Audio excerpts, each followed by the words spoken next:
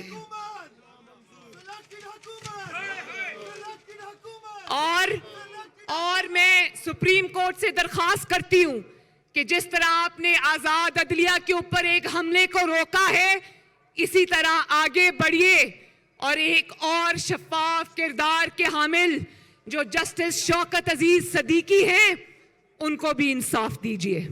وہ سچ بولنے کی پاداش میں اب سزا بھگت رہے ہیں.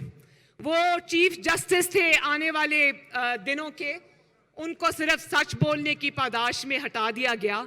ان کو صرف اس بات کی سزا دی گئی کہ انہوں نے کہا کہ ایک وردی میں ملبوس اہلکار میرے پاس آیا اور اس نے کہا کہ تم مریم نواز کو اور نواز شریف کو کیسے تم بیل دو گے, ہماری تو 2 سال کی محنت بیکار ہو جائے گی. اور اسی سچ بولنے کی سزا اس کو آج مل رہی ہے. آگے بڑھیے. میں معزز ججز حضرات سے یہ درخواست کرتی ہوں کہ جسٹس شوکت عزیز صدیقی کو بھی انصاف فراہم کیجیے. اور انشاءاللہ تم سن لو, وہ وقت آ رہا ہے کہ تمہاری 2 سال کی نہیں, تمہاری 72 سال کی محنت ضائع ہونے کو ہے.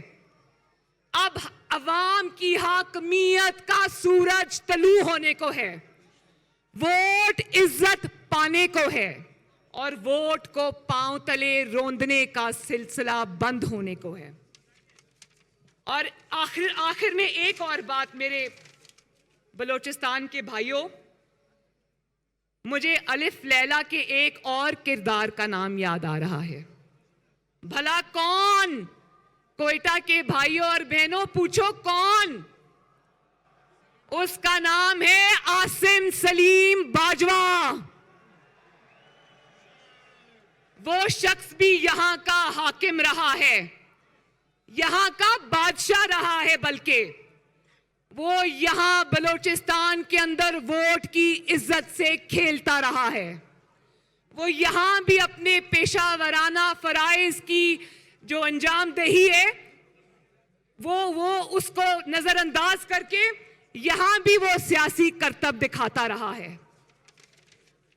وہ بھی ماں اور باپ کے نام سے سیاسی پارٹیاں بناتا رہا ہے اور پتہ نہیں کیا کچھ کرتا رہا ہے. ہم پوچھتے ہیں, کوئٹہ کے عوام, آپ پوچھتے ہو نا میرے ساتھ؟ پوچھتے ہو؟ ہاتھ اٹھا کے بتاؤ, ایک سرے سے دوسرے تک پوچھتے ہو نا؟ ہم پوچھتے ہیں کہ ایک نوکری پیشہ ہونے کے باوجود تمہارے پاس اربوں کھربوں کے اثاثے کہاں سے آئے؟ ہم پوچھتے ہیں کہ یہ اربوں روپے کہاں سے آئے تو وہ چپ. ہم پوچھتے ہیں کہ یہ پیزا کیا چیز ہے تو وہ چپ. ہم پوچھتے ہیں کہ یہ 99 کمپنیاں کہاں سے وجود میں آ گئی تو وہ چپ. ہم پوچھتے ہیں کہ تمہارے اور تمہارے خاندان کے اربوں کھربوں کے اثاثے کیسے بن گئے تو وہ چپ. ہم پوچھتے ہیں کہ SECP کے ریکارڈ میں تم نے جو تبدیلیاں کروائیں اور جو جال سازی کی, فراڈ کیا, وہ کیوں کیا تو وہ چپ.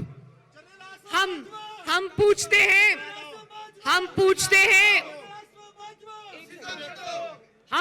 ہیں کہ رسیدیں دو تو وہ چپ. وہ چپ تو ہے میرے بھائیوں, لیکن اس سلیکٹڈ عمران خان اور اس سلیکٹرز میں بھی اتنی جرت نہیں کہ اس سے پوچھے.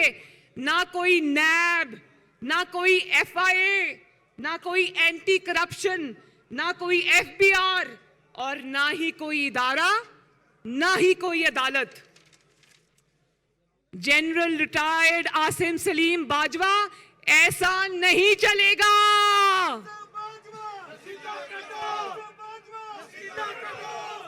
حساب تو آپ کو دینا پڑے گا. بولو دینا پڑے گا نا. رسیدیں تو آپ کو دکھانا پڑیں گی. اگر اسپیشل اسسٹنٹ نہیں رہے تو چیئرمین سی پیک سے بھی استعفیٰ دو, کیونکہ اربوں خربوں کا کام تمہارے جیسے داغدار آدمی کے حوالے نہیں کیا جا سکتا. اور میرے بھائیوں, انشاءاللہ پاکستان کی تقدیر بدلنے کا وقت آ گیا ہے. یہ تقدیر آپ بدلیں گے. پاکستان کی تقدیر, بلوچستان کی تقدیر بدلنے کا وقت آ گیا. یہ تقدیر آپ بدلیں گے. اور یہاں اب بغاوت اور غداری کے سرٹیفکیٹس نہیں بٹیں گے. ماؤں کے سپوت, بہنوں کے بھائی اور بیویوں کے شوہر لاپتہ نہیں ہوں گے. طیاروں اور گن شپ ہیلی کاپٹرز کے ساتھ آپریشن نہیں ہوں گے. آپ کے وسائل کا استحصال نہیں ہوگا انشاءاللہ. کسی کو ووٹ کی عزت سے کھیلنے کا حوصلہ نہیں ہوگا. وہی پاکستان ہوگا جس کے لیے آپ کے بزرگوں نے جد و جہد کی, جس کے لیے آپ اور آپ کے قائدین یہ جد و جہد کر رہے ہیں. کٹ پتلیوں کا کھیل اب انشاءاللہ ختم ہونے کو ہے. تو میرے ساتھ مل کے ذرا نعرہ لگاؤ. عالمگیر کہاں ہے؟ ذرا ووٹ کو عزت دو کا میرے ساتھ ایک دفعہ نعرہ لگا دو. سب مل کے اور زور سے, اور زور سے.